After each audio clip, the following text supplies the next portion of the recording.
Hello. Thanks again for checking out the YouTube channel for 99 for 1. We will be doing a desktop teaching today, building upon the last one, where I'm looking at the ways of God in comparison to ways of man, and the thoughts of God in comparison to the thoughts of man. We're going to be looking at a teaching today that Jesus taught his disciples and all these people who had gathered to listen. And he had just gotten it started, and he's already addressing what you've heard, what you've been taught, and comparing it to what you're now hearing, what Jesus is now teaching. So let's look in Matthew chapter 5, and starting in verse 21.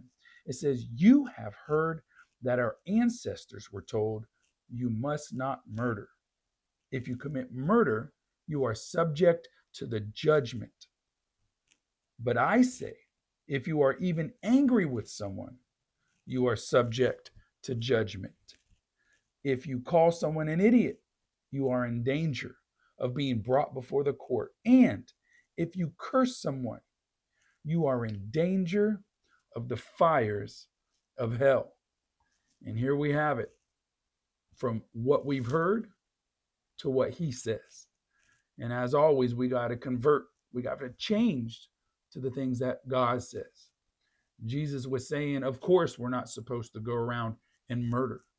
That goes without saying. That's an unquestionable thing. But he's saying we're going to take this a step further. I wouldn't even want you to be angry at your brothers and sisters. To be angry with them is like murdering them. He's doing this comparison, and it's way out of this world compared to how we've been doing things. And it's important. And he gave us real specific warnings. He warned us against going before the judgment. He warned us against going into the fires of hell on things that are done on the inside of us. We've gotten real good as Christians to make the inside look spickety span, all clean and good. But Jesus, who chooses to dwell on the inside of us, wants the inside to be spickety span, all clean and good. He's wanting what's on the inside of us to overflow, and that's what people see, and not the front, not the mask we put on to make it appear like we're doing this thing right. And as always, his teachings weren't always accepted. The ones who had the hardest times are usually the ones hiding behind those masks and those fronts. But we are the believers who want to be like Jesus. We are the believers who want to follow Jesus. So let's take heed to what he's saying here. Let's go a step further. Not just that we don't kill people, of course, but that we're not angry with them. So think about this, us being angry with them. I say it like that because we're going to see how it isn't just how we look on the inside or how we look on the outside, but when it regards to us. But now he takes it a step further. Look at chapter 5 and verse 23. It says, "So if you are presenting a sacrifice at the altar in the temple, and you suddenly remember that someone has something against you, leave your sacrifice there at the altar. Go and be reconciled to that person. Then come and offer your sacrifice to God." Now, how different is that? In the first situation, you get it. If I have an issue with someone, I need to get that situation fixed because it's me. But even if you know that someone has an issue with you, before you can go to the altar and sacrifice, you have to go reconcile with your brother. Now, I want you to understand this in 2025.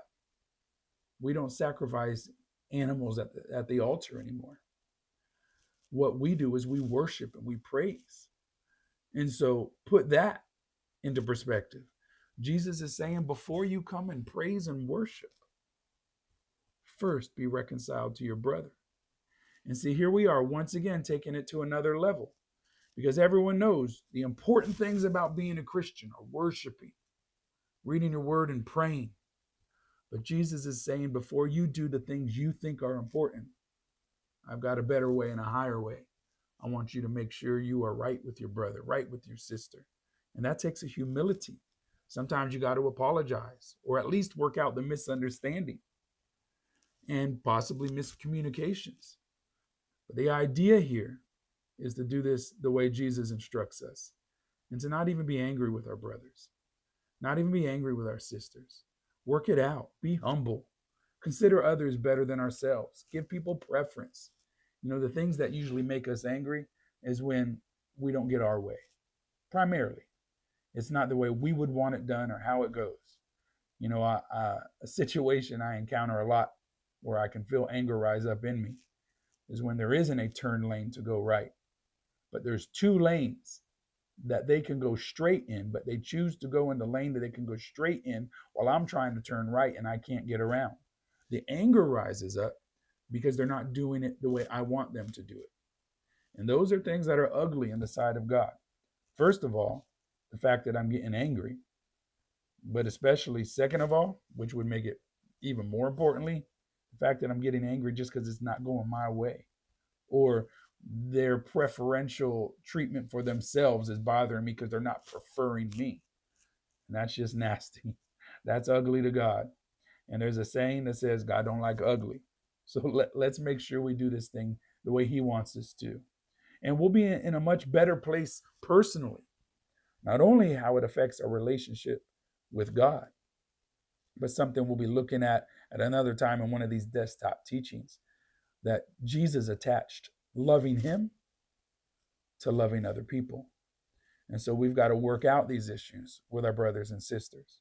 We got to make sure that we have peace and are in right standing with our brothers and sisters, even before we do the things that we think are most important.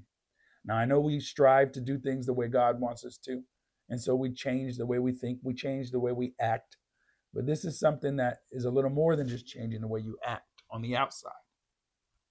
We got to change the way we act on the inside, and loving and having peace and reconciliation with our brother. That's all I want to bring out to today. This is what we do, desktop teaching. Nice little short message, a nugget of truth that'll help you in your time of need as we're trying to become like Jesus.